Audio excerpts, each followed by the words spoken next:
আসসালামু আলাইকুম, welcome back to my channel. সম্পূর্ণ নতুন এবং ভিন্ন ধর্মীয় রেসিপি নিয়ে আজকের এই পর্বটা সাজিয়েছি। আমার আজকের আয়োজন আপনাদের জন্য থাকছে ভীষণ মজার একটা পাকোড়া রেসিপি। আর আজ এই পাকোড়াটা তৈরি করে দেখাবো 2 টুকরো মাছ দিয়ে কিভাবে 20টার মতো পাকোড়া তৈরি করে নেওয়া যায়, সেই রেসিপিটা আপনাদের সাথে শেয়ার করছি। পাকোড়া বানানোর জন্য আমি এখানে 2 টুকরো মাছ নিয়ে এরকম ছোট ছোট টুকরো করে কেটে নিয়েছি। আপনারা চাইলে কিন্তু মাছগুলো বড় বড় টুকরো করে কেটে নিতে পারেন। এরপরে আমি মাছের ভিতর দিয়ে দিলাম পরিমাণত লবণ, আর দিয়ে দিচ্ছি পরিমাণত হলুদের গুঁড়া, দিয়ে দিলাম পরিমাণত মরিচের গুঁড়া। এরপর আমি এতে দিয়ে দিচ্ছি মাছের শাহি গুঁড়া মশলাটা হাফ চামচের মতো দিয়ে দিলাম, বাটা মশলা হাফ চামচের কম, জিরা বাটা হাফ চামচের মতো, আদা বাটা আর হাফ চামচের মতো রসুন বাটা।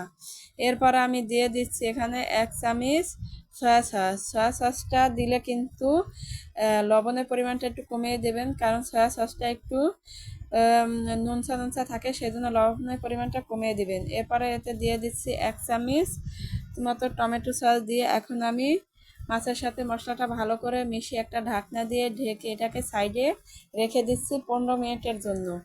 এতে ভালো করে মশলাটা মাছের ভিতর ঢুকে যাবে। এরপর আমি এখন বেসনটা গলিয়ে নেব। এর জন্য প্রথমে আমি একটা বাটিতে বেসন নিয়ে নিলাম, দিয়ে দিলাম পরিমাণ লবণ, আর দিয়ে দিচ্ছি সামান্য পরিমাণ হলুদের গুঁড়া, সামান্য পরিমাণ মরিচের গুঁড়া। এরপরে দিয়ে দিলাম হাফ চামচের কম টেস্টি সল্ট। এখন আমি বেসনের সাথে সবগুলো উপকরণ ভালো করে মিশিয়ে নিচ্ছি।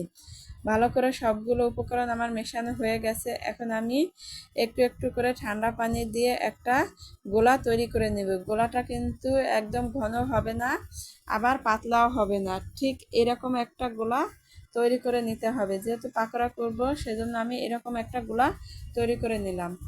এরপরে আমি বেসনের ভিতর টুকরোগুলো দিয়ে বেসনের সাথে ভালো করে মিশিয়ে এক এক করে তেলে ছেড়ে দিচ্ছি।